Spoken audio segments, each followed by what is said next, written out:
Amicus curiae. O que é que isso significa? Como que funciona? Quando que é admitido? Quais as limitações? Assista esse vídeo até o final que eu vou te contar tintim por tintim.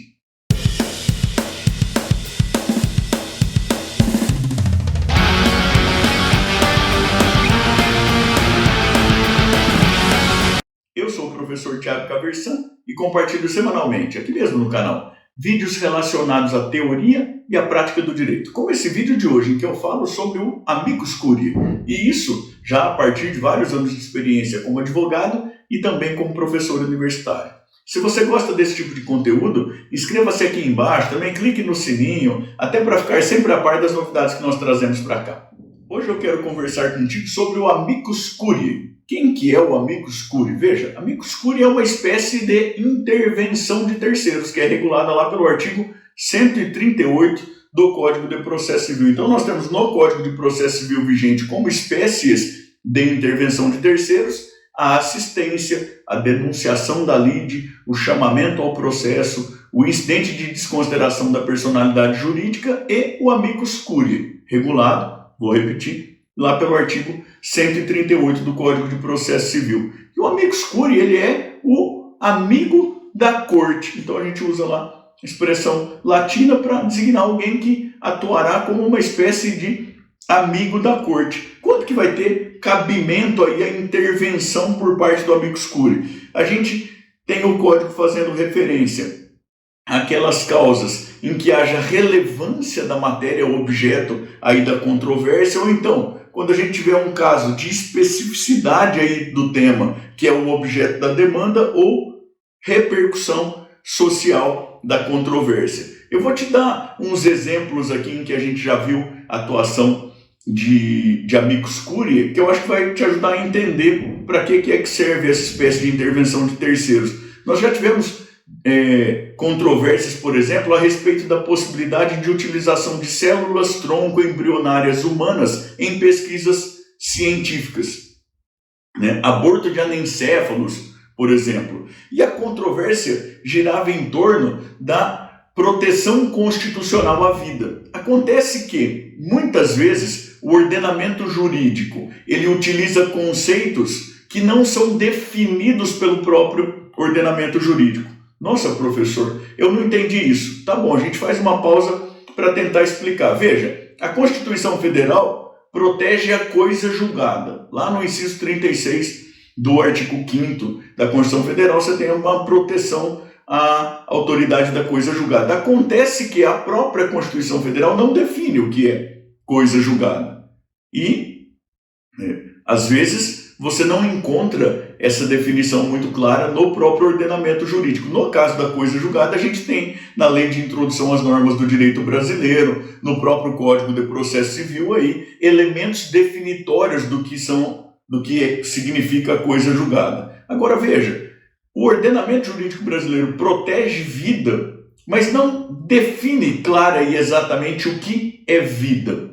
E aí então pode ser útil ouvir aí pessoas que possam ajudar os julgadores a se esclarecer a respeito do alcance dos conceitos, de eventuais consequências e tudo mais. Esses casos aí de aborto de anencéfalo, de pesquisa com células tronco embrionárias humanas, por exemplo, são casos em que, salvo a minha memória esteja me traindo muito aqui, se admitiu a intervenção de terceiros de amicus curiae aí por parte da CNBB, por exemplo, a Confederação Nacional dos Bispos do Brasil, também no Conselho Federal de Medicina, aí, entre outros, tá certo?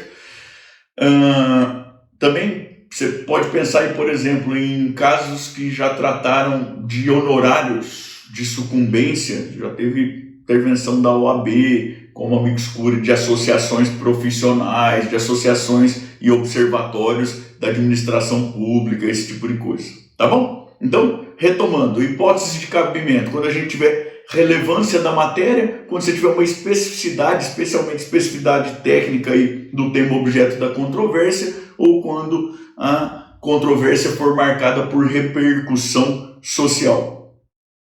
Em seguida, de quem pode ser a iniciativa aí da intervenção do amicus curiae? Pode ser de ofício por parte da própria autoridade julgadora, pode ser por requerimento aí de qualquer das partes, penso eu que inclusive do Ministério Público, eventualmente como fiscal da lei, né?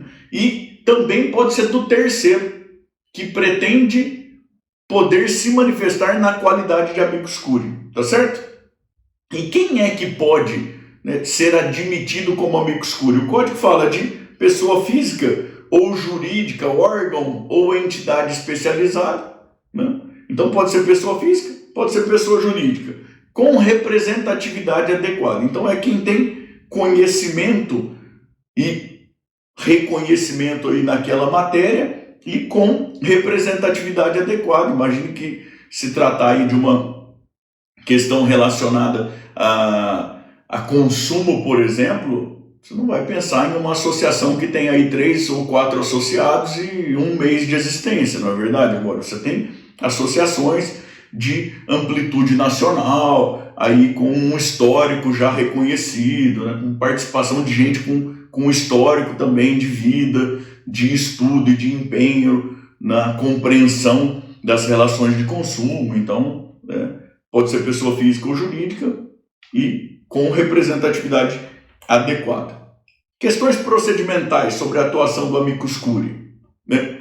A admissão da intervenção do amicus curiae, quando a decisão é positiva, é uma decisão irrecorrível. Veja que é uma coisa que é rara, né, no nosso direito, mas essa é uma decisão irrecorrível. Se a decisão é negativa, ou seja, houve pedido de qualquer das partes ou do terceiro, né, que pretende se manifestar como amicus curiae, se a decisão é de indeferimento, em tese cabe recurso. Tá? Então, se a decisão é positiva, a decisão é de admissão, ela é uma decisão irrecorrível. E essa decisão que admite aí a intervenção, ela já vai delimitar os poderes de atuação do amicus curiae. Então, pelo que parece do Código de Processo Civil, o amicus curiae tem garantido um direito aí de manifestação em 15 dias a partir da comunicação processual de sua admissão. Agora, outros poderes,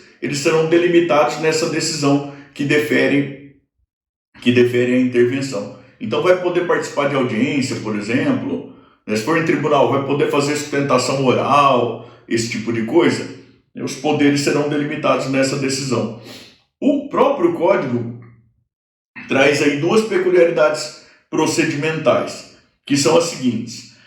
A admissão de amicus curiae não implica alteração da competência. Como assim, professor? Assim, olha, você imagine que tramite na Justiça Estadual uma ação qualquer que diga respeito a peculiaridades da cultura indígena, né?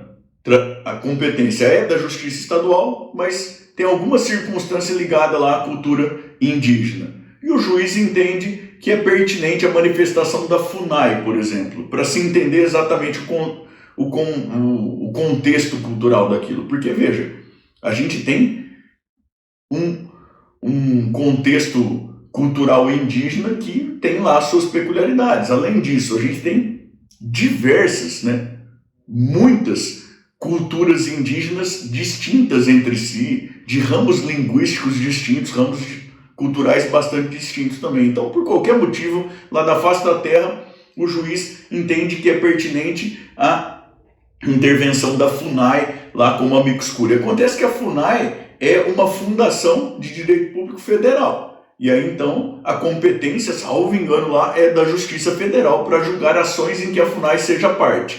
A intervenção da FUNAI por si só não implica alteração da competência para a Justiça Federal. Porque ela não vai atuar como se parte fosse, ela atua como amiga da Corte. Se a competência da ação era da Justiça Estadual, continua sendo aí competência da Justiça Estadual o julgamento. Então essa é uma primeira peculiaridade procedimental importante. A admissão de amicus curiae não implica alteração da competência. E a segunda peculiaridade procedimental importante é que o próprio Código diz que, em regra, não se admite o manejo de recurso por parte do amicus curiae. E aí o código traz duas exceções. O amicus curiae pode opor embargos de declaração, lembrando que os embargos de declaração são regulados lá pelos artigos 1022 e seguintes do Código de Processo Civil, e tem natureza jurídica de recurso, mas o objetivo primeiro não é alterar a decisão, é corrigir vício, lá de omissão, obscuridade, contradição ou então erro material. Então, embargos de declaração, o amicus curiae pode. E também pode o amicus curiae interpor recurso contra a decisão que julga o incidente de resolução de demandas repetitivas, o glorioso IRDR aí, que é um incidente da competência dos tribunais de apelação e que visa aí a construção de precedente de observância obrigatória, não é isso? Então, em regra, o amicus curiae não pode manejar recursos, mas ele pode opor embargos de declaração, pode também interpor recurso contra a decisão que julga IRDR, tá certo? É mais ou menos isso. Eu espero que você tenha gostado desse nosso papo aqui, que tenha sido útil para você entender melhor aí a atuação do amicus curiae. Queria te convidar, por favor, para comentar aqui embaixo de onde é que você me assiste e o que é que você faz, até para, na medida do possível, a gente poder interagir um pouco, tá bom? Eu também queria te convidar a continuar navegando aqui pelo canal, especialmente a partir deste vídeo aqui em que eu falo sobre a denunciação da lide, outra espécie de intervenção de terceiros. E também queria te pedir de novo, por favor, para se inscrever aqui no canal, para clicar no sininho, para dar o seu joinha, para me seguir lá nas outras redes sociais, porque isso é muito importante para que eu continue produzindo esse material aqui, tá bom? Até mais, tchau, tchau!